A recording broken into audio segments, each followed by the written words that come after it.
इस कार्यक्रम के पुण्यार्जक हैं स्वर्गीय श्री अजय पाल जी, श्रीमती गिन्नी देवी सोनी, खलबलिया, स्वर्गीय श्री किशन गोपाल जी, श्रीमती सावित्री देवी सोनी, खलबलिया, श्री मांगीलाल जी, श्रीमती छेली देवी सोनी, कडेल, श्री गुलाब चंद्र वर्मा, श्रीमती सावित्री वर्मा, अजमेर, श्री ललित वर्मा, श्रीमती मीनाक्षी वर्मा, श्री मनीष वर्मा, श्रीमती नीलम वर्मा, देवांश आर्या, श्री अमित वर्मा, श्रीमती सुनीता वर्मा, प्रियांश, विधि एवं समस्त खलबलिया परिवार, निवासी 555/38, खजानों का नोहरा, Khazana Gali, Ajmer, Rajasthan. Firm messrs Ajaypal Kishan Gopal Verma, Gulab Chandra Verma Soni, astrologer and gems specialist, manufacturers, fancy gold and silver ornaments, Ghee Mandi, Khazana Gali, Ajmer, Rajasthan. श्रीमान मिंटू लाल जी भारत, स्वर्गीय श्रीमती शीला देवी भारत, स्वर्गीय श्रीमान सुनील कुमार जी भारत, श्रीमती समता देवी भारत, श्री सिद्धार्थ जैन शालू भारत, श्रीमती प्रतिभा भारत, श्री गौरव भारत, श्रीमती ऐश्वर्या भारत, श्री अंकुर जैन, श्रीमती स्वाति जैन, अयांशी जैन, पीहू भारत, सर्वांग भारत, कुहू भारत एवं समस्त भारत परिवार, अशोक नगर, मध्य प्रदेश। प्रतिष्ठान भारत ज्वेलर्स, भगत सिंह मार्ग, station road, Ashoknagar, Bharat radio service, Ashoknagar. Meetu Jain के जन्मदिन के उपलक्ष्य में श्री जयप्रकाश जैन, श्रीमती पुष्पा जैन निर्मला, राखी जैन, मीतू जैन, ऋतु जैन, CAO, निवासी मंगलम सिटी, जिला कलेक्ट्रेट, अलवर, राजस्थान। गुरु भक्त परिवार।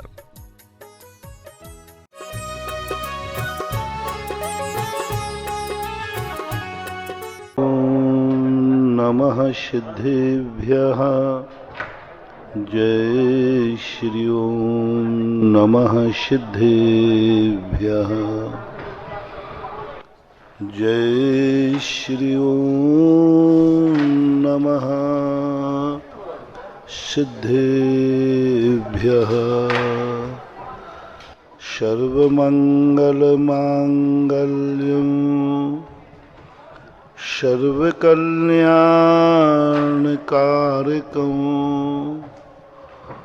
प्रधानं सर्वधर्माणां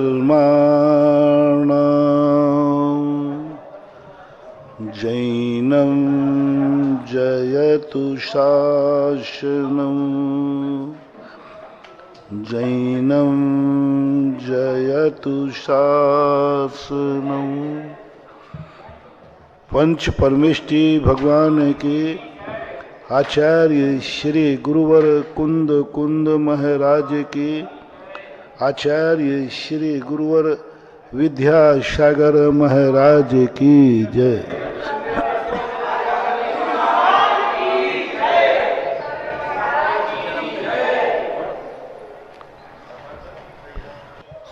संसार में जो भी वस्तुएं हैं वे सब उपयोग के लिए हैं, निरुपयोगी नहीं है। बस हमें ये सीखना है कि इनका उपयोग कैसे करें। उपयोगी वस्तु का यदि हम दुरुपयोग करते हैं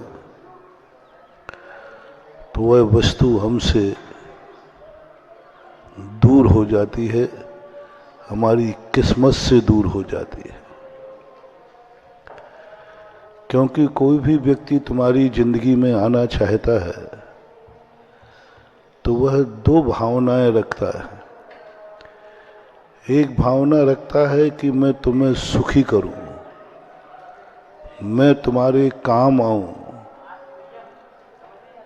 मैं तुम्हारा सहयोग करूं, तुम्हें ऊंचा उठता हुआ देखूं।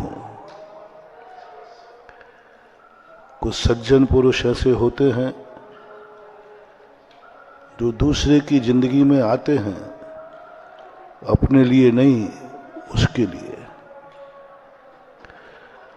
अपना उनका कोई स्वार्थ नहीं रहता। वो चाहते हैं कि मेरे निमित्त से सामने वाले का यदि कल्याण होता है तो उनको खुशी होती है। सज्जन पुरुष की यही पहचान होती है, जो अपना निजी स्वार्थ न रखे, दूसरों के लिए सुखी करने के लिए मर जाता है, मिट जाता है, सब कुछ समर्पित कर देता है, वो सज्जन पुरुष कहलाते हैं। सज्जन पुरुषों में भी दो प्रकार के सज्जन होते हैं। एक सज्जन वो होते हैं जो अपने से अधिक गुणवान होते हैं, जो अपने से अधिक कुछ करने वाले होते हैं, उनके लिए अपना सब कुछ मिटा देता है। जो जगत के लिए जीते हैं, जो दुनिया के लिए जीते हैं, जो दुनिया का हित चाहते हैं और स्वयं अपने आप में पवित्र रहते हैं, ऐसे जीवों के प्रति जब व्यक्ति कुछ करना चाहता है, उसे भक्त बोलते हैं। साधु कहो, सज्जन कहो, ये निकटवर्ती जीव है। सज्जन व्यक्ति कहता है कि मैं अपना सब कुछ मिटा दूंगा उनके लिए जो जगत के लिए जीते हैं, जो समस्त जीवों के लिए अपना समर्पित करते हैं, जिसे भगवान कहते हैं। लोग भगवान के प्रति जो सज्जन होते हैं वे हनुमान जैसे होते हैं। सज्जन जो भक्त होते हैं वे हनुमान जैसे होते हैं। जो भगवान के लिए मरते हैं, मिटते हैं, सब कुछ करते हैं, उनका कोई निजी स्वार्थ नहीं रहता। वो कुछ नहीं चाहते। वो तो चाहते हैं कि बस तू भगवान है और तेरी भक्ति मैं करूंगा, तेरे से मुझे कुछ नहीं चाहिए, क्योंकि जहां बिना मांगे ही मिलता हो वहां मांग के क्या करूंगा। हम सूर्य से कहें कि ये सूर्य मुझे प्रकाश दे देना, वो तो दे ही रहा है। पड़ोसी से लाइट चाहिए हो तो मांगना पड़ेगी, लेकिन सूर्य तो दे ही रहा है। यही रहस्य जैन दर्शन ने पकड़ा और अपने भक्तों से कहा, तुम कुछ दरवाजे ऐसे रखो जहां तुम्हें मांगने का भाव ना आए। मांगना ही नहीं, सब मिलेगा। जैन दर्शन मात्र एक ऐसा है जिनेन्द्र देव का, जो बिना मांगे मिलता है। मांगने की जरूरत नहीं है, बिना मांगे मिलता हो। गजब तो ये है, देने वाला देता नहीं, लेने वाला मांगता नहीं, फिर भी भंडारे भर जाते हैं। एक तो वो है जो देता है, हम मांगते नहीं हैं। लेकिन वो है वो देता भी नहीं है, हम मांगते भी नहीं है, तो भी नाम उसका लेते हैं और काम हमारा हो जाता है। इसे कहते हैं जिनेन्द्र देव। दुनिया के जितने भगवान हैं वे सब इच्छा पूर्ति होते हैं। जो मांगोगे वो मिलेगा, और वो देते हैं, वो देते हैं। लेकिन संसार के सभी दर्शनों में जैन दर्शन के जिनेन्द्र देव ऐसे हैं जिनके दरवाजे जाने पर भक्त मांगता नहीं है और भगवान कुछ देते नहीं है और सब कुछ उसको मिल जाता है। ये मात्र जैन दर्शन की, ये मात्र दुनिया में एक ही दरवाजा ऐसा है जिसे जिनेन्द्र देव कहते हैं। जिनेन्द्र देव का दरवाजा है। कुछ मांगने नहीं आता है, कुछ लेने नहीं आता है। सच्चा भक्त, सच्चा जैनी। और भगवान ने भी किसी तुम्हें देने के लिए नहीं बुलाया कि आओ मैं तुम्हें दे रहा हूं। वो कुछ भी नहीं देता और सब कुछ मिल जाता है। भगवान बोलते नहीं और हमें वचन सुनाई पड़ते, वहीं से शुरुआत होती है। जिनेंद्र भगवान कभी बोलते नहीं, मौन रहते सदा। फिर कौन बोल रहा है? मेरे कानों में शब्द तो आ रहे हैं। चमत्कार देखना, एक वह व्यक्ति कोई बोल रहा है, मुझे कान में आवाज आ रही है, और एक व्यक्ति मौन बैठा है और कानों में आवाज आ रही है। समूषण में भगवान बिल्कुल मौन रहते हैं, ओंठ हिलते नहीं, मुंह खुलता नहीं, आंख उठती नहीं, कुछ नहीं, बस ध्यान में बैठे रहते हैं। फिर ये आवाजें कहां से आती हैं? ये दिव्य ध्वनि कहां से आती है? भगवान बोलते हैं। आगम में स्पष्ट है कि भगवान बोलते ही नहीं। फिर ये आवाजें कहां से आती हैं? प्रवचन कहां से होते हैं? ध्वनि कहां से खिलती है? सारी दुनिया तो कह रही कि भगवान की जिनवाणी है।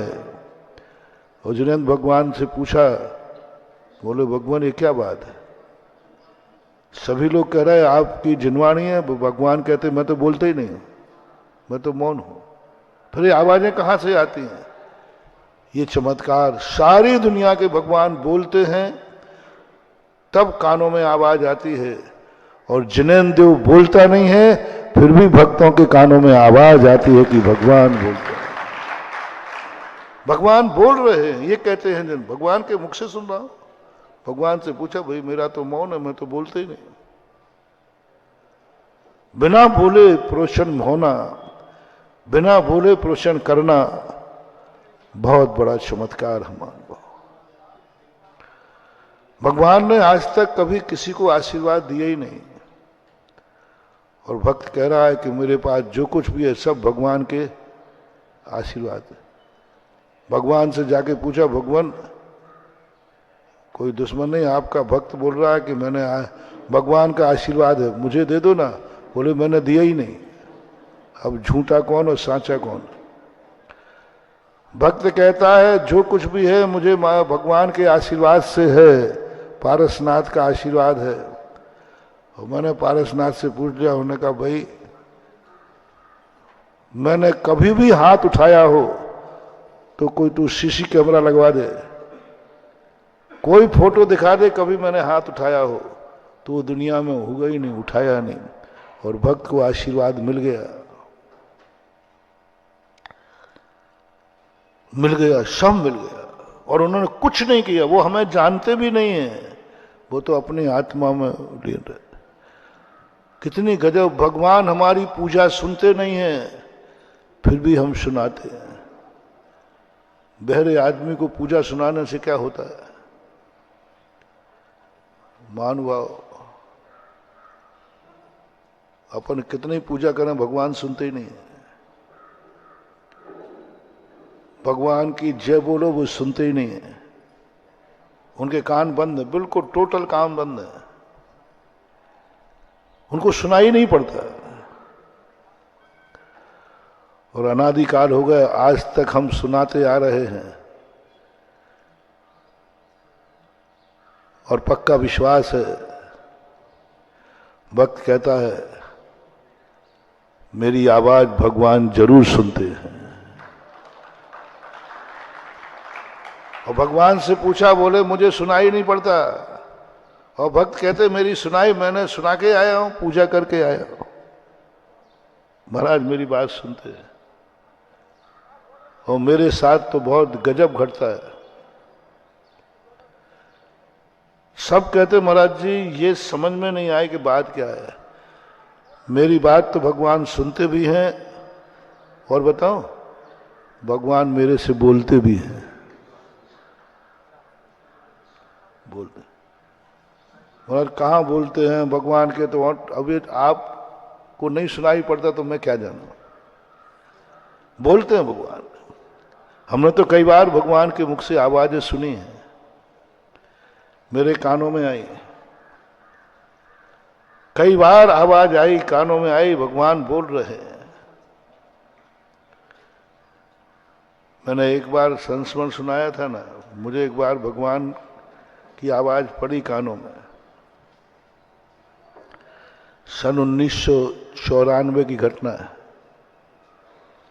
सांगानेर के मंदिर में दर्शन कर रहा था। उजड़ा हुआ क्षेत्र था, सब कुछ नहीं था। अभिषेक करने वाले भी कोई ज्यादा लोग नहीं थे। अभिषेक मूर्तियों का होता था तो चमगादड़ करती थी, ऊपर लटकी रहती थी, वो ही उनका मलमूत्र गिरता था, वो ही उनका अभिषेक था। पूरी प्रतिमाओं में दाग ही दाग, दाग ही दाग। मैं उनकी वंदना कर रहा था। वंदना करते मैंने नमोस्तु किया भगवान को। उसी समय एक चमगादड़ ने मेरा अभिषेक कर दिया। मुझे बड़ा गुस्सा आया। मैंने कहा चमगादड़, तुझे इतनी अकल नहीं, तूने मेरे ऊपर गंदगी कर दी। मैंने बड़े गुस्से में उस चमगादड़ को देखा, अच्छा नहीं लगा। आकस्मिक क्रोध आ गया, बहुत फीलिंग हुई, बहुत अच्छा नहीं लगा। और ऐसे समय जब मैं भगवान को नमोस्तु कर रहा हूं और उस समय लघु शंका हो जाना मुझे बहुत बुरा लगा। मैंने बहुत क्रोध की नजर में उस चमगादड़ की तरफ देखा। इतने में मूर्ति से आवाज आई, उधर क्या देख रहा है? एक दिन तेरे ऊपर चमगादड़ ने लघु शंका कर दी, तेरी आंखें लाल हो गई। और जिसको तू नमोस्तु कर रहा है इसके लिए सैकड़ों वर्षों से कर रही है, तो तेरी आंखें लाल नहीं हुई? तुझे गुस्सा नहीं आया और नमोस्तु करके खिसक रहा है? 10 मूर्तियों को नमोस्तु करते हुए आ रहा है, सब मूर्तियों पर लघु शंका पड़ी है, और तेरे सामने मेरे ऊपर भी लघु शंका हुई है, तो तेरी आंखें लाल नहीं हुई? तुझे क्रोध नहीं आया? तेरे मन में कोई हलचल नहीं हुआ?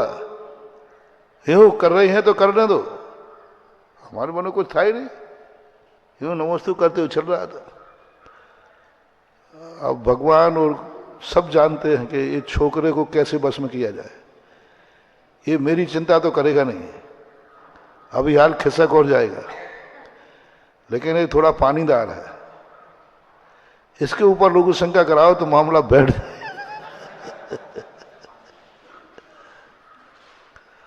होता है कई बार, दूसरों की ठोकरों से कभी सबक नहीं लेते, लेकिन जब स्वयं को ठोकर लग जाती है तो कहते भैया अब मुझे समझ में आ गया, जाके पैर फटे न बिमाई, वह क्या जाने फिर पर आई। अक्सर कर देगा, दूसरों के दुखों से हम बहुत कभी शिक्षा लेते हैं, और जब स्वयं के ऊपर घटता है तो एक मन में एक विकल्प आ जाता है कि वस्तुतः ये कितना गलत हो रहा है। तो भगवान ने सोचा ये इसको विकल्प ही नहीं आ रहा है, बस दर्शन किया, नमोस्तु किया और आगे बढ़ रहा है। तो उधर क्या देख रहा है? तेरे ऊपर लघु शंका कर दी एक बार तो तुझे विकल्प आ गया, क्रोध आ गया, तेरा 16 बिगड़ गया, तेरी शुद्धि बिगड़ गई। और जिसको तू नमोस्तु कर रहा है, कितने साल हो गए तूने एक बार भी देखा कि भगवान इतने दाग, इतनी लघु शंका के निशाने? सैकड़ों साल हो गए, सैकड़ों साल, सैकड़ों सालों से चमगादड़ों से भरी पड़ी थी।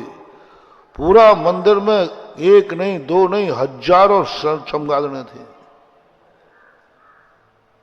और मैं सैकड़ों सालों से लघु शंका करते यही मेरा अभिषेक है।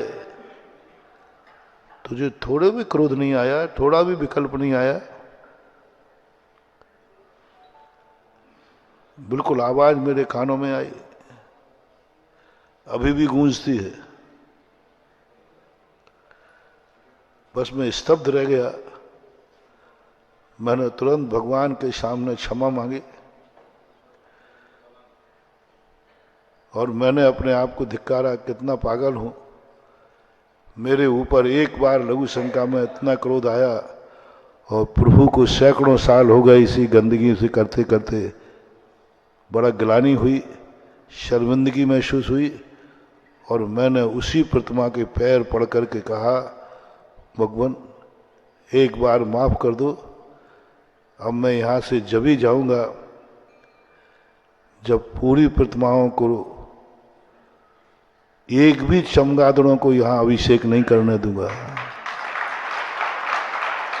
न एक चमगादड़ रहेगी और आपके सैकड़ों साल का जो चमगादड़ों के दाग हैं ये मैं खुद अपने सामने साफ कराऊंगा।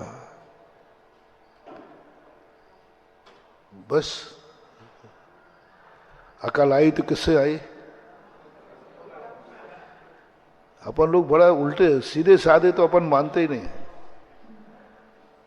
सीधा सीधा उपदेश दिया जाए तो अपन मानते नहीं। वो बच्चे होते ना, तो एक बच्चा होता है कि सीधा उसको भोजन परोस दो, चावल परोस दो, वो उठा के खा लेता है। दूसरा क्या होता है? रोता, फेंकता है, थाली के चारों तरफ चावल बिखेर देगा। और फिर जब माँ दो चार थप्पड़ पड़ेंगे माता के, फिर वो धूल झड़ा झड़ा धूल। दूसरा नहीं मिलने वाला तुझे, खाना हो तो खा, नहीं खाना हो तो भाग। तो वो उन्हीं को झड़ा झड़ा के खाता है। अपन लोगों की क्वालिटी वही है। जब सही उपदेश दिया जाता हम उपदेश नहीं सुनते। अरे महाराज का काम तो कहना ही है, कहते रहते। अहंकार में व्यक्ति डूबा रहता है, सोचता है ये तो कहते जाते, कहने की बातें हैं। लेकिन जब ठोकर लगती है तो फिर एक एक वचन याद आते हैं। महाराज ने कहा था, नरकों में जीव अवध ज्ञान से जानता है। मेरे प्रवचन कभी निरर्थक नहीं जाएंगे। पहले तुम लोग मानते नहीं थे तो मन में विकल्प आता था कि मानते करते तो है नहीं, अपन इनको बोलने नहीं, भाड़ में जाए, क्या लेना जो कर रहे करें। एक दिन जिनवाणी पढ़ते पढ़ते याद आया, जिनवाणी ने कहा, तेरे अंदर विश्वास रख, तेरे वचन कभी खाली नहीं जाएंगे। तेरी मेहनत कभी खाली नहीं जाएगी, तेरी करुणा दया कभी खाली नहीं जाएगी। थोड़ा देर लगेगी, देर लगेगी।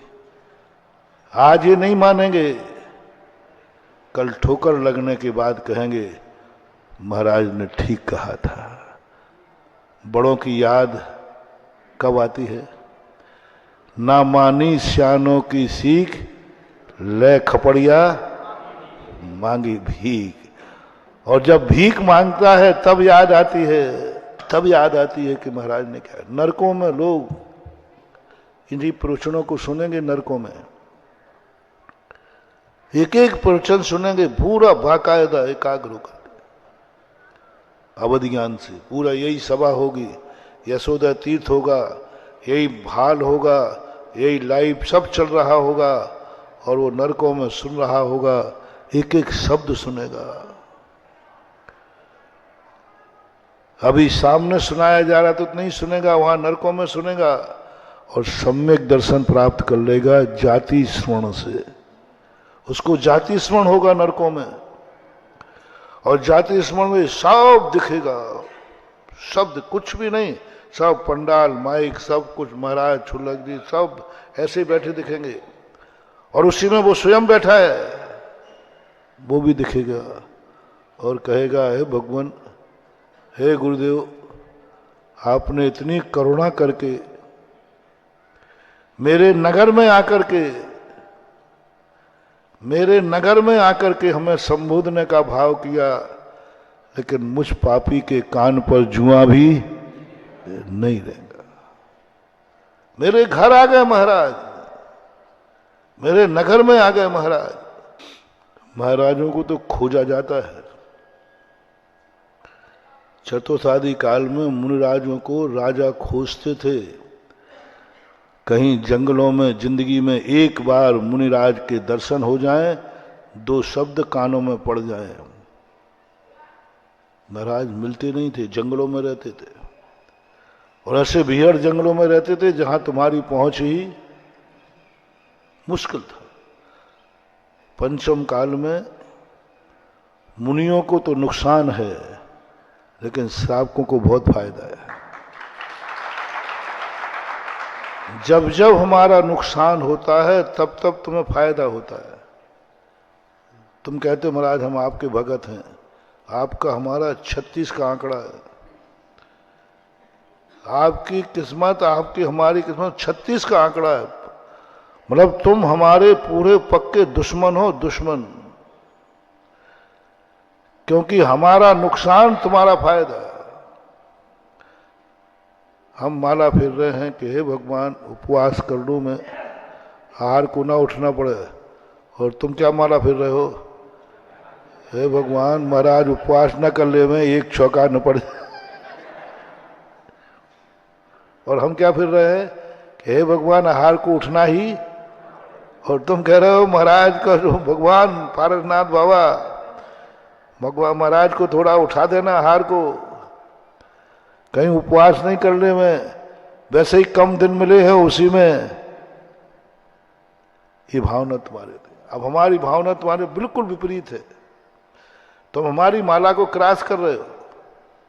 हम उपवास की माला फिर रहे हैं, तुम आहार को उठने की माला फिर रहे हैं। हमारा भाव है कि हमें महरौनी आने नहीं पड़े, घनघोर जंगल में जाकर के बैठूं जहां श्रावक की पहुंच ना हो। और तुम क्या सोच रहे हो, महाराज सदा महरौनी में बैठे रहे। उल्टी क्रॉस भावना। हमें नुकसान हुआ कि हमें मंदिर में आना पड़ा, तुम्हें फायदा हुआ, तुम्हें फायदा हुआ। हम नगर की तरफ जाते हैं तो हमारे पुण्य का उदय नहीं है, वहां अनुभव खेद का विषय है, खेद का विषय है। जब हम आहार को उठते हैं तो हमारा खेद का विषय है, बहुत खेद है हमें। जब हम तुम्हारे नगर में आते हैं खेद का विषय है, बहुत बड़ा खेद का विषय है। अब देखो मेरा खेद और तुम्हारे हर्ष का विषय है। हो ना दुश्मन, मैं दुखी हो रहा हूं, मैं परेशान हो रहे हो, और तुम लगे हो बाजी बजाने, महाराज आ गए, महाराज आ रहे, नगर आगवानी करो। अरे मेरे कर्म फूट रहे तुम्हारे। संसार है ही ऐसा। वो छोकरा जन्मता है ना, वो तो रो रहा है, और तुम क्या कर रहे हो, अरे बच्चा पैदा हो गया, बच्चा पैदा हुआ, ढोल बजाओ मिठाई। वो छोकरा कह रहा मैं तो रो रहा हूं। बच्चे के जन्म के समय तुम्हें बच्चे के रोने की दुख होता है कि तुम्हें उसके होने की खुशी होती है? उसकी तो हालत क्या हो रही है, लेकिन तुम्हें इससे कोई मतलब नहीं। तू रोता है तो रोता रहे, मैं तो खुशी मनाऊंगा। तो एक वो बालक है, क्योंकि बेचारा यथाजात है, सीधा साधा है, अभी जन्म ही है, बालक के समान यथाजात है। और दूसरा बालक हम हैं, हम भी यथाजात हैं, वो भी नंगा है, मैं भी नंगा। वो भी कुछ नहीं कर सकता, मैं भी कुछ नहीं कर सकता। मेरे खेद का तुम्हें कोई विकल्प नहीं है, तुम्हें तो हर्ष है कि मेरे नगर में महाराज पधारे हैं। हमारा नुकसान तुम्हारा फायदा। हम हार को उठे हैं, तुम्हें फायदा होता है बहुत बड़ा। पंचम काल में सबसे बड़ा फायदा है। इसके बावजूद भी तुम लाभ नहीं ले पाओ, इसके बावजूद भी तुम लाभ नहीं ले पाओ, तो इससे अच्छी किस्मत कभी मिलने वाली नहीं है। नगर में महाराज आ जाए तो तुम्हारे लिए समय नहीं निकाल पाते। नगर में आने के बाद चिंता मत करो, प्रवचन तो तुम्हें सुनना पड़ेगा। यहां नहीं सुनोगे तो नरकों में सुनोगे। कानों से नहीं सुनोगे, जाति स्मरण से सुनोगे। 7 में नरक का नार की यहाँ का प्रवचन सुनेगा, 6 में नरक का नार की यहाँ का प्रवचन सुनेगा, 7 में तो खैर जाएंगे ही नहीं। 6 में नरक का यार नाय, अभी जो तुम्हारे यहां से कोई 6 में नरक में गया होगा ना, तो वहां 6 में नरक में अभी ये प्रवचन सुन रहा होगा, सुन रहा होगा, अभी आज का प्रवचन सुन रहा होगा अवध ज्ञान से। जाति स्मरण उसको हो गया होगा, ओहो मैं महरौनी का था और मैं किस लिए नरकों में पड़ा, इसलिए पड़ा हूं, तो वो अभी भी प्रवचन सुन रहा है जाति स्मरण के माध्यम से। लेकिन महानुभाव, प्रवचन सुना भी तो कर्म की मार से सुना, धर्म के स्वभाव से नहीं सुना। यहां सुन लेते तो शायद नरक नहीं मिलता, लेकिन सुनना तो पड़ेगा ही। धर्म करते हैं लोग, लेकिन मजबूरी में करते हैं, ठोकरें खाके करते हैं। यदि हम पहले ही सुन लेते, देखते ही, तो चमगादड़ की लघु शंका से तो बच जाता। लेकिन अपन की तो जो आदत है वो तो है ही, ठोकर खाओ और अकल आवे। उस दिन मुझे इतनी फील हुई, इतनी गिल्टी हुई, भगवान के ऊपर लघु शंका, चमगादड़ की प्रतिष्ठित मूर्ति लघु शंका, जिनके ऊपर क्षीर सागर का जल ढलता है, आज उनके ऊपर गंदगी की लघु शंका डल रही है। कुआ का नहीं, नदी नालों का नहीं, भगवान का अभिषेक वास्तविक किससे होता है? आज उनकी ये दशा, तुलना की मैंने। और उसके बाद जाकर के, अब जाके देख के आना कभी सांगनेर मंदिर में एक चमगादड़ दिख जाए और एक मूर्ति गंदी दिख जाए, सारी मूर्तियों का तेज ऐसा चमक रहा है, लोग अब लाइन लगा के आशीर्वाद करते, अभिषेक करते, लाइन लगती है। तो भगवान बोलते हैं, बोलते हैं। अब वो बोलने के, जो जिससे बोलना है वो उसी से बोलते, सबको नहीं दिखाई देगा, वो तो मुझे ही दिखाई देता है। बोलते हैं और सारा आगम कह रहा है सत्य से ऊपर।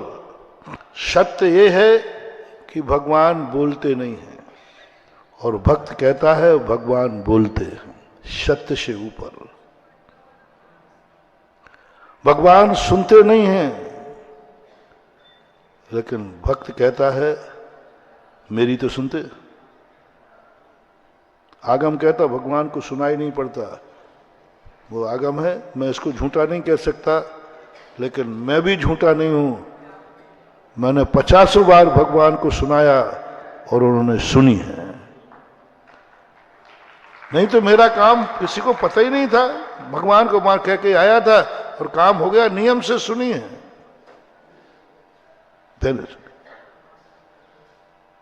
लोग कहते हैं भगवान देखते नहीं हैं, हमारे ऊपर तो सदा उनकी कृपा दृष्टि है, सदा उनकी बने। ये क्या है? एकलव्य ने जब जाके कहा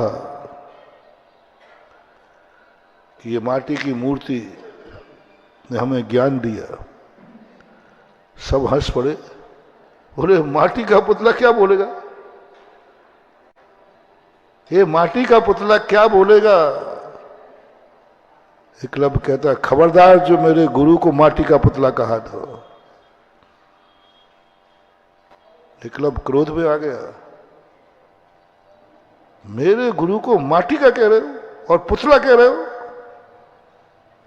ये मेरे साक्षात गुरु हैं। आप लोगों ने ये पूछा था, द्रोणाचार्य खुद सामने खड़े थे, अर्जुन पांडव आदि सब सामने थे, ये तो माटी का पुतला है। अब एकलव्य को मालूम नहीं था कि एक गुरुदेव क्रोध में आ गया, यदि मेरे पुतले को पार्टी का पुतला कहा तो जीभ काट दूंगा तुम्हारी। तो ये बोलते हैं क्या? तो बिना बोले क्या मैं पेट से सीख के आया हूं? ये बोलता है तुमसे, बोले हाँ यही बोलता है, इसी ने मुझे तीर कमान सिखाया, ब्रह्म विद्या सिखाई, शब्द भेदी बाण सिखाया, सब इसी ने सिखाया है मुझे, मैंने इसी से सीखा है। ये सुनता है तुम्हारी बातें? हाँ सुनता है। ये बोलता है? बोलता है। ये आशीर्वाद देता है? देता है। ये तुम्हें देखता है? देता है। सब कहते गए और हजारों लोग खड़े हैं, ये पागल हो गया है। बोले सुनिए साहब, यदि मैं पागल होता तो ये विद्या में कैसे सीख जाता है, और यदि ये बोलता नहीं होता तो मैं कैसे सीख जाता? बोलो मुझे क्या मालूम, पेट से सीख के आया हूं क्या? और आप कह रहे हो कि ये ऐसी स्थिति है? स्वीकार नहीं किया और सब कहते हैं ये हो ही नहीं सकता। माटी का पुतला कभी बोलता है क्या? माटी का पुतला कभी सुनता है क्या? माता का पुतला कभी कोई सिखाता है कि हाथ पर हिलाता है? सारी दुनिया माटी का पुतला कह रही है, लेकिन एकलव्य मानने को तैयार नहीं है। सत्य क्या है? सत्य क्या है? माटी का पुतला है। लेकिन सत्य से ऊपर क्या है? असत्य नहीं कहना, ध्यान रखना। असत्य कह दे तो एकलव्य तुम्हारे जीव काट लेगा। सत्य है कि माटी का पुतला है, और सत्य से ऊपर है कि एकलव्य को गुरु दिख रहा है।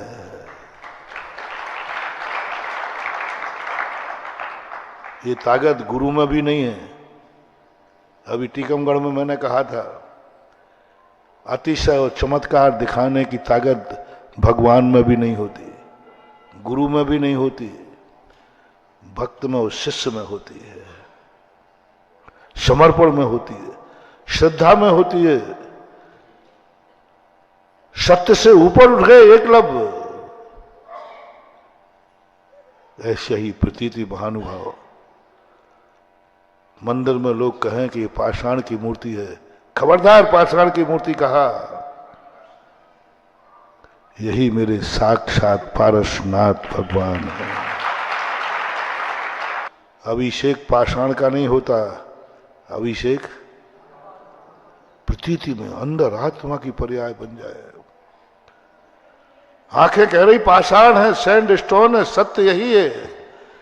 किसी भी प्रयोगशाला वाले को लाके दिखा दो, वो यही कहेगा कि सैंड स्टोन है, बिजोलिया का पत्थर है, चलो खान से मैचिंग करा दे। सत्य है कि असत्य है? सत्य है, सत्य है। लेकिन भगवान का रूप देखने के लिए भक्त सत्य से ऊपर उठ गया, सत्य से ऊपर उठ गया। उसको साक्षात भामा देवी के लाल अश्वसेन के बेटे साक्षात तीर्थंकर अरहंत भगवान दिख रहे हैं, उसकी बात सुन रहे हैं, उससे बोल रहे हैं, उसको आशीर्वाद दे। किसी ने भगवान को हाथ उठाते नहीं देखा, और भक्त कहता है जो कुछ भी मेरे पास है सब उन्हीं का आशीर्वाद है। दिया कब आशीर्वाद? बोले भाई ये तो मुझे पता नहीं है, लेकिन मैं दावा करता हूं मेरे ऊपर उनका हाथ है, मेरे सिर पर उनका हाथ है। अरे भाई ये मूर्ति ने कब हाथ उठाया? बोले भाई देखो ज्यादा पंचायत में जानता नहीं, पर ये दावा करता हूं मेरे सिर पर मेरे प्रभु का आशीर्वाद है। वे हाथ उठाएं या ना उठाएं, यही तो हमारे भगवान का चमत्कार है। हाथ उठाते नहीं, फिर भी हाथ मेरे सिर पर रहता है, यही तो चमत्कार है। हाथ उठा करके सिर पर रखा तो काय का चमत्कार है? हाथ उठा के सिर पर रखा तो काय का चमत्कार है? उन्होंने हाथ उठाया नहीं और मेरे सिर पर उनका हाथ है, इसी का तो चमत्कार है। यही तो अतिशय है, यही तो अतिशय। जो सुनते हैं कानों से, उनने सुन ली तो कौन सी बड़ी बात है। कानों से सुनते नहीं हैं, वो मेरी हर बात सुनते हैं। वो मुंह से बोलते नहीं हैं, लेकिन मुझे तो उनकी आवाज सुनाई पड़ती है। उन्होंने आज तक मुझे कुछ दिया नहीं, लेकिन जो कुछ भी मेरे पास है सब उन्हीं का है। क्या है ये है पूर्ण बंध का कारण महानुभाव। एक विद्यार्थी अच्छे से पढ़ा, दिन रात मेहनत की, और उससे पूछा, बेटा इतने अच्छे नंबर तुम कैसे आए? बोले, सब पिताजी की कृपा है, गुरुजी की कृपा है। पिताजी से पूछा कि भाई आपने इसके साथ ऐसा क्या किया? बेटा कह रहा है आपकी कृपा है। बोले, मेरी? मुझे तो यही पता नहीं है कि वो कौन सी किताब पढ़ता है। मुझे तो यही पता नहीं कि वो पढ़ता क्या है। ये है पूर्ण बंध, ये है भक्ति, ये है श्रद्धा। और एक छोकरा कहता है कि भाई आप भी पिता की कृपा से पास हुए। मेरा पिता अंगूठा छाप मूर्ख, वो क्या जाने? सारे मेरी खुद की मेहनत है, मैंने 18 घंटे पढ़ा है। इसको बोलते अनैतिक, असभ्य, असव, अशुभ, अपशगुन, अहंकारी, घमंडी। बोलो, सत्य बोला है कि नहीं? वो पिताजी अंगूठा छाप हैं, पिताजी को कोई खबर नहीं है, उनको ये पता भी नहीं है कि मैं कौन सी क्लास में पढ़ रहा हूं। जो भी नंबर लाया मैं अपनी तरफ से हुआ। सत्य बोला कि असत्य? सत्य बोला। उसको कितने टाइटल दे दिए मैंने। अब इसके बुरे दिन आने वाले हैं, अगली साल जरूर फेल होगा। घमंडी, पतन हो गया, निकृष्ट, असभ्य, अनैतिक। वो तो मुझे शब्द नहीं आ रहा है, नहीं तो 10-20 और सुना दूंगा। जितनी निंदा कर सको करो। वो कहता, भैया मेरी निंदा क्यों कर रहे हो महाराज जी? मैंने झूठ बोला है क्या? साधु लोग ही सत्य नहीं सुनेंगे तो कौन सुनेगा? मैंने सत्य बोला है साहब, मैंने कौन सा झूठ बोला? 18 घंटे मैंने पढ़ा है, इसमें कौन सी गलती हो गई? तो महाराज हमें टाइटल पर टाइटल दिए जा रहे हैं। मिलेंगे बेटा, मैं सत्य नहीं सुनना है। मुझे सत्यवान व्यक्ति नहीं चाहिए, मुझे सत्य से ऊपर उठा हुआ व्यक्ति चाहिए। और वो झूठ बोल रहा है। दोनों को बैठा दो। बेटा कह रहा है कि सब पिताजी की कृपा है। वो पिताजी कहते, भैया वो पागल है, वो हमारे प्रति इतना मोहित है कि वो कुछ भी करता है सब मेरे नाम डालता है। जो कुछ भी करता है सब मेरे नाम डालता है और मैं उसको कुछ नहीं जानता। भैया दोनों में से सही कौन बोल रहा है, पिताजी या वो बेटा? कितने अच्छे टाइटल हैं। ये है नैतिक, ये है पुण्यात्मा, ये है धर्मात्मा, ये है आशीर्वाद का पात्र। इसको मिलेगा वरदान जन्म जन्म का। झूठ बोला है क्या वो? झूठ मत बोलना, सत्य से ऊपर उठ। क्या है ये? यही भक्ति है, इसी को बोलते हैं भक्ति। कुछ कहा नहीं, कुछ दिया नहीं, सब गुरुदेव आपकी कृपा है। अरे भाई मेरी क्या ही कृपा है? तुम लोग कई बार हमें इस भक्ति में, वो तो सब जानते हैं तो ठीक है, बाकी कोई एक आध दिन income tax sale tax officer पड़ जाए, हम तुम्हारे यहाँ जा रहे। महाराज जी आपकी ही दुकान है, वो नोट करो, महाराज जी की दुकान। महाराज जी आपका ही मकान है, महाराज जी आपकी गाड़ी है। और वो यदि ये बातें टेप कर ले और बाद में आ जाए, बाबा जी कितनी संपत्ति है? मेरे बार देखो ने महाराज जी झूठ मत बोलो, ये जो इसकी आवाज आ रही है आपका भक्त है कि नहीं? बोले भक्त तो है। तो भक्त झूठ बोलेगा क्या? भक्त झूठ बोलेगा क्या? झूठ तो नहीं बोलता है। तो फिर आप उसी ने बोला है कि ये दुकान आपकी है, ये मकान आपका है, गाड़ी आपकी है, और कई बार तो गजब कर देते हो, महाराज जी ये बच्चे भी आपके ही हैं। महाराज ये बच्चे भी आपके, इनको आशीर्वाद दे दो। अरे भैया मुझे क्यों मरवा रहा है, बाल ब्रह्मचारी छू। होता है ऐसा कि नहीं, बोलो ना। तो ये कितना गलत है? गलत नहीं है, यही सत्य से ऊपर है, यही प्रशंसा है, यही पुण्य है, यही भक्ति है। महाराज का कण मात्र भी नहीं है और भक्त कह रहा है भगवान जो जब आपका ही है, आपका ही वैभव है सब आप। हमारा तो क्या, हम तो आपके सेवक हैं, हम तो आपके सेवक हैं, हमारा तो कुछ नहीं, मालिक तो आप ही हो। ये बिल्कुल अपने आप में सत्य से ऊपर उठ गया व्यक्ति। सत्य से ऊपर उठे बिना हमारा कल्याण नहीं होने वाला। सत्य से कल्याण नहीं होगा। सत्य से तो हमें अहंकार आएगा, सत्य से हमें अनैतिक मिलेंगे, और जैसे हम ये बोलेंगे चारों तरफ प्रशंसा प्रशंसा हो जाएगी। ओहो 18 घंटे पढ़ा इसने, और श्रेय किसको दे दिया? पिताजी को। बस महानुभाव, इस भक्ति को कभी भूलना मत, सत्य के चक्कर में मत पड़ो, सत्य से ऊपर उठ जाओ। मैंने अभी टीकमगढ़ में एक सुनाया था, सत्य के ऊपर। एक पति ने अपनी पत्नी को नाग दिया, हंडे में लाया। सत्य क्या था? कोबरा नाग। गवाह है, शपेर ने कबूल कर लिया कि हाँ मैंने कोबरा सांप इसमें रखा था। सबको मालूम है सांप था, लेकिन मनोवती कहती है, कमल श्री कहती है,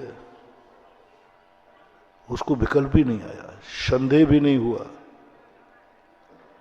उसने कहा कि मेरा पति सांप क्यों लाएगा, ये भाव भी नहीं आया। उसने कहा कि, उसने क्या कहा, आज तेरा जन्मदिन है, मैं तुझे बहुत सुंदर हार लाया हूं। बस खत्म बात हुई। पति कह रहा है ना, अब क्या संदेह करना, क्या विकल्प करना। उसने हाथ डाला सांप के लिए कि हार के लिए? निकल क्या गया? था क्या? सत्य क्या था? और सत्य से ऊपर क्या हुआ? चमत्कार क्या हुआ?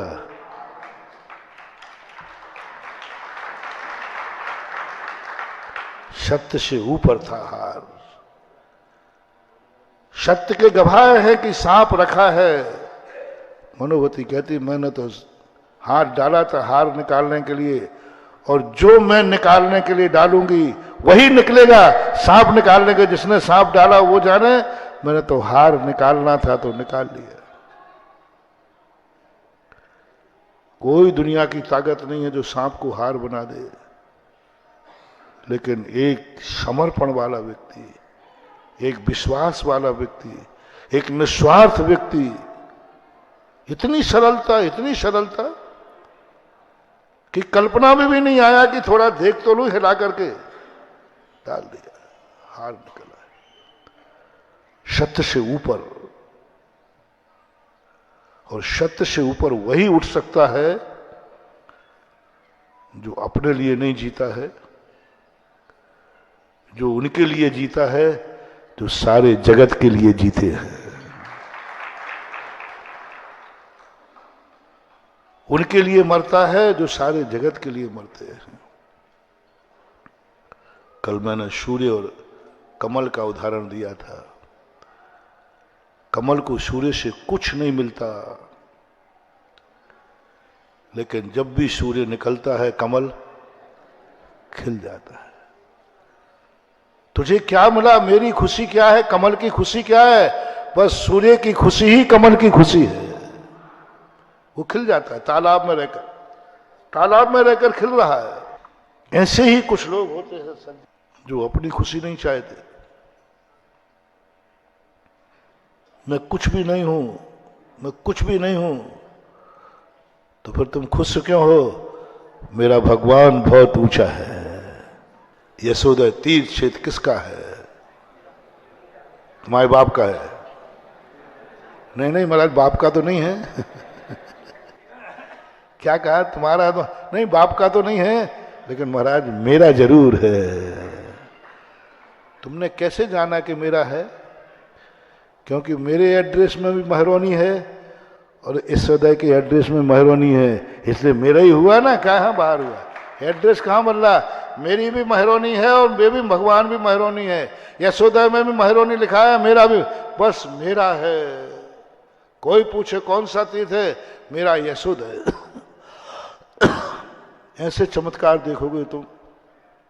यशोदा तीर छेद की माटी ही तुम्हें, ये माटी ही तुम्हें वो ताकत दे देगी। अभी तीर छेद बना नहीं है, बनने की तैयारी में है। आज से ही तुम्हारे लिए चमत्कार होना शुरू हो जाएंगे। बस तीर छेद को कहना, आज से बस एक शब्द कहना है, ये तीर छेद मेरा है, मेरा यशोदा तीर क्षेत्र है नहीं तो तुम रजिस्ट्री करवा लो। यदि तुम्हारा नाम होते ही, तुम कमेटी में होते ही यदि तुम्हारा कहोगे, तो तुम्हें कोई चमत्कार नहीं होना। तुम कुछ भी नहीं हो यहां पर,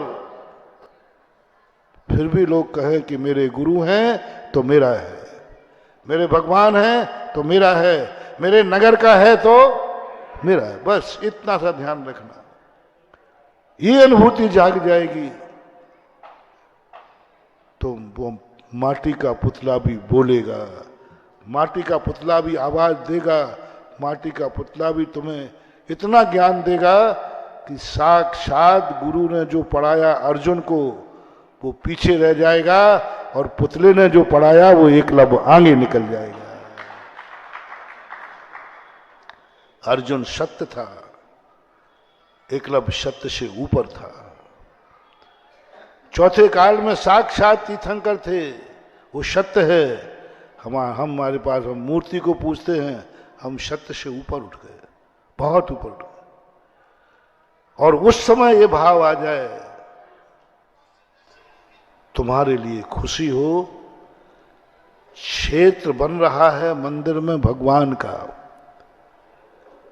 मंदिर बन रहा है भगवान का, तुम्हें कितनी खुशी हो रही है। तुम इनके लिए कितना मिट सकते हो, कितना मिटा सकते हो। इनके लिए तुम अपने सारी सुखे निछावर कर सकते हो क्या? पहला व्यक्ति, पहला भक्त, अपने सारा सुख तुम किसे लुटा सकते हो? तुम्हें किसको खुशी देखने में खुशी होती है, उसका नाम पूछना है। किसको खुशी देखने में तुम खुश होते हो? सब कुछ मिटाने पर भी तुम्हें खुशी किसके लिए होती है? किसके लिए मर जाने पर तुम अपने आप को अभाग्यशाली मानोगे? किसके लिए कमाने पर तुम्हें खुशी होगी? कौन तुम्हारी जिंदगी में आ जाए तो तुम खुश होगे, उसका नाम लिखो। सबसे ज्यादा खुशी तुम्हें किसको देखकर होती है? किसकी बातें सुनकर को होती है? और तुम अपना सारा सुख किसकी खुशी के लिए मिटा दोगे? तुम दुखी हो जाओगे।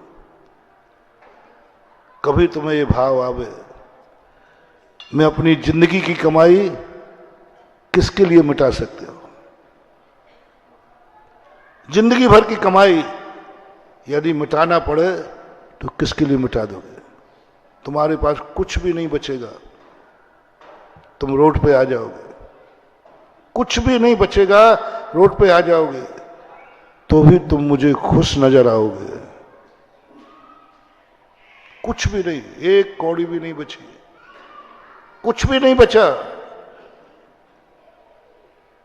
फिर भी तुम खुश नजर आओगे, फिर भी कहोगे मेरे अभाग्य हैं, मैं धन्य हो गया, मैंने कितना पुण्य किए। ऐसा कभी किसी के प्रति समर्पण आया?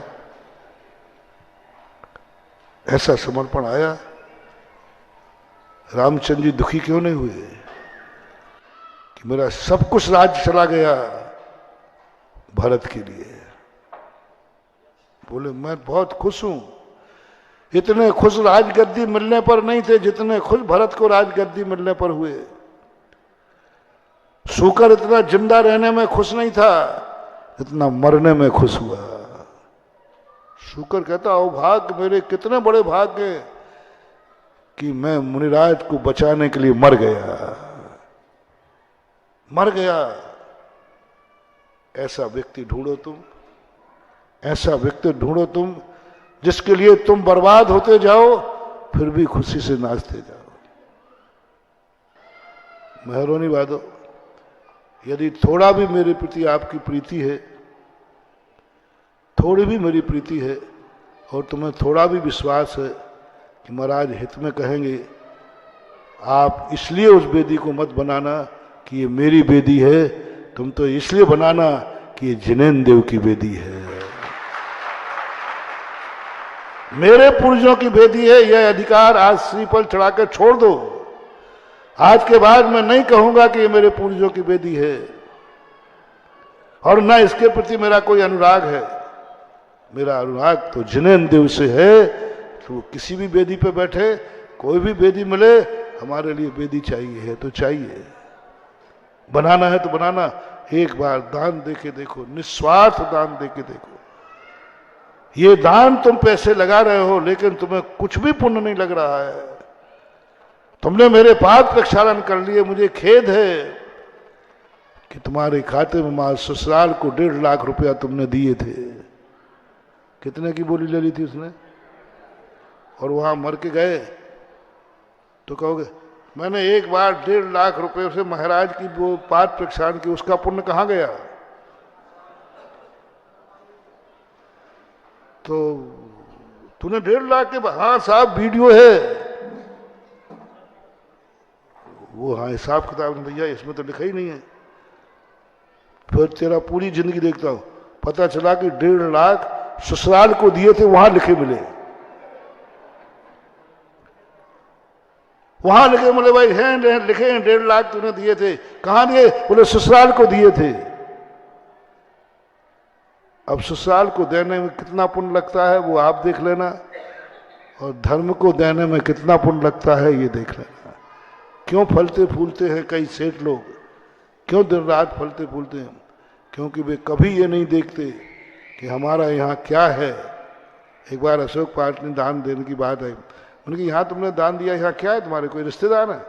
बोले नहीं। कभी यहाँ आए हो? बोले नहीं। कभी आओगे? बोले नहीं। तो फिर क्यों दान दे रहे हो? बोले सबसे बड़े रिश्तेदार तो बैठे हैं आप, सबसे बड़ा रिश्तेदार तो बैठा है भगवान। बस भगवान है तो जहां जहां भगवान है वहां वहां मैं हूं, जहां जहां मेरा गुरु है वहीं तो मेरा सब कुछ है। ये दान कहलाता है। वहां ये सब चीजों पर विचार। इतने कह के महावीर भगवान की। इस कार्यक्रम के पुण्यार्जक थे स्वर्गीय श्री अजयपाल जी, श्रीमती गिन्नी देवी सोनी, खलबलिया, स्वर्गीय श्री किशन गोपाल जी, श्रीमती सावित्री देवी सोनी, खलबलिया, श्री मांगीलाल जी, श्रीमती छेली देवी सोनी, कडेल, श्री गुलाब चंद्र वर्मा, श्रीमती सावित्री वर्मा, अजमेर, श्री ललित वर्मा, श्रीमती मीनाक्षी वर्मा, श्री मनीष वर्मा, श्रीमती नीलम वर्मा, देवांश आर्या, श्री अमित वर्मा, श्रीमती सुनीता वर्मा, प्रियांश, विधि एवं समस्त खलबलिया परिवार, निवासी 555/38, खजानों का नोहरा, Khazana Gali, Ajmer, Rajasthan. Firm messrs Ajaypal Kishan Gopal Verma, Gulab Chandra Verma Soni, astrologer and gems specialist, manufacturers, fancy gold and silver ornaments. Ghee Mandi, Khazana Gali, Ajmer, Rajasthan. श्रीमान मिंटू लाल जी भारत, स्वर्गीय श्रीमती शीला देवी भारत, स्वर्गीय श्रीमान सुनील कुमार जी भारत, श्रीमती समता देवी भारत, श्री सिद्धार्थ जैन शालू भारत, श्रीमती प्रतिभा भारत, श्री गौरव भारत, श्रीमती ऐश्वर्या भारत, श्री अंकुर जैन, श्रीमती स्वाति जैन, अयांशी जैन, पीहू भारत, सर्वांग भारत, कुहू भारत एवं समस्त भारत परिवार, अशोकनगर, मध्य प्रदेश। प्रतिष्ठान भारत ज्वेलर्स, भगत सिंह मार्ग, station road, Ashoknagar. Bharat radio service, Ashoknagar. Meetu Jain के जन्मदिन के उपलक्ष्य में श्री जयप्रकाश जैन, श्रीमती पुष्पा जैन निर्मला, राखी जैन, मीतू जैन, ऋतु जैन, CAO, निवासी मंगलम सिटी, जिला कलेक्ट्रेट, अलवर, राजस्थान। गुरु भक्त परिवार।